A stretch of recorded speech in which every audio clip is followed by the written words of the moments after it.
ఈరోజు నేను మీకు ఒక మంచి కథనైతే చెప్పబోతున్నానండి. ఉప్పు తిన్న రుణం. ఈ కథ అనేది చాలా అద్భుతంగా ఉంటుంది. చాలా బాగుంది. మీరు కూడా వినండి. తీరికగా వీధి అరుగు మీద కూర్చొని ఉన్న కామాక్షమ్మ దగ్గరికి మనవడు బాబీ, మనవరాలు మున్ని వచ్చారు. బాబీ అన్నాడు, నానమ్మ, చాలామంది ఉప్పు తిన్న రుణం తీర్చుకోలేను అని వారి ఉప్పు తిన్న రుణం తీర్చుకుంటున్నాను అని అంటూనే ఉంటారు. నాకు నవ్వు ఆగటం లేదు. ఉప్పు అనగా ఏ పాటి, ఎంత చవక కదా, అది తింటే రుణమా, పైపెచ్చు తీర్చుకోవడమా అంటూ నవ్వటం మొదలెట్టాడు. మున్ని ఆరిందల, చూడు నానమ్మ, పెద్దవాళ్ళు తెలివి తక్కువగా ఏది చెప్పరు కదూ, ఇలా అంటే బాబీగాడికి బాధపడదు అంది బొంగుమూతి పెట్టి.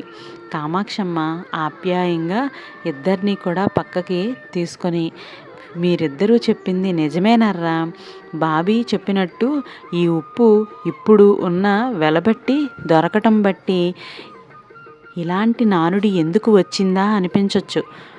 అలాగే మన మున్ని ఆలోచించినట్టు పెద్దవాళ్ళు ఈ మాట అన్న రోజుల నాటి పరిస్థితి వేరు. మీరు వింటానంటే మీకు ఒక కథ చెప్తాను, వింటారా మరి? అది కూడా మీ తాతగారు చెప్పిన కథ సుమి అని అంటుంది బామ్మ. బాబీ, మున్ని ఇద్దరూ కూడా నాన్నమ్మ కథ చెప్తూ ఉంటే వినాలని ఉంది అంటూ ఉత్సాహం చూపించారు. కామాక్షమ్మ కథ చెప్పటం మొదలుపెట్టింది. ఇది కథలా చెప్తున్నాను, ఇది నిజంగా జరిగిందర్రా.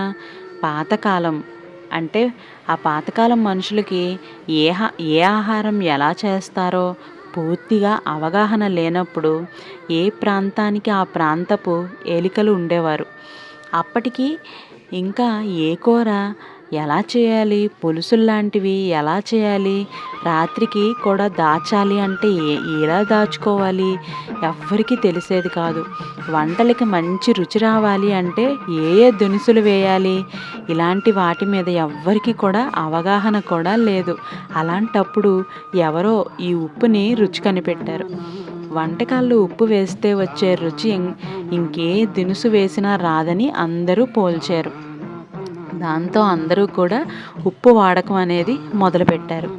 ఎప్పుడైతే వంటల్లో ఉప్పు అవసరం అని తెలిసిందో ఏలికలకి బుర్ర వేరేగా పనిచేసేది. వాళ్ళు ఉప్పు మొత్తం కూడా తమ ఆధీనంలోకి తీసుకున్నారు. అక్కడక్కడ వచ్చిన ఉప్పు గనుల బట్టీలు ఏలికల సొంతమయ్యాయి. అప్పటికే జనాలు ఉప్పు రుచికి బాగా అలవాటు పడ్డారు.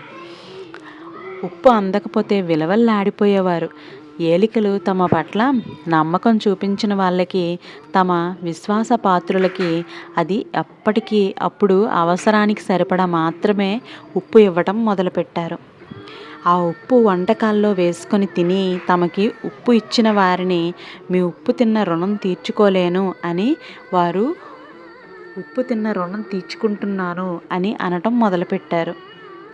ఉప్పు అందని ఇళ్లలో ఇల్లాలు దిగాలుగా, ఏం వంట చేయగలను, ఉప్పు లేదు, అసలే ఉప్పు మహారాణి, అన్నేసి చూడు నన్నేసి చూడు అంటుందట.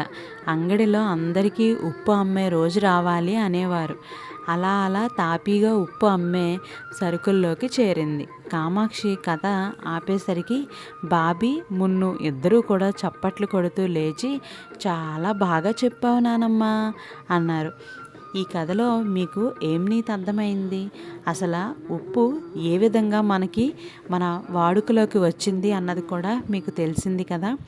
అలాగే ఇలాంటి కథలు మరిన్ని వినాలి అంటే ఖచ్చితంగా సబ్స్క్రైబ్ చేయండి. అలాగే లైక్, షేర్ చేయడం మర్చిపోవద్దు. రేపటి కథతో మళ్ళీ కలుద్దాం. సర్వే జన సుఖినో భవంతు. Thank you for watching.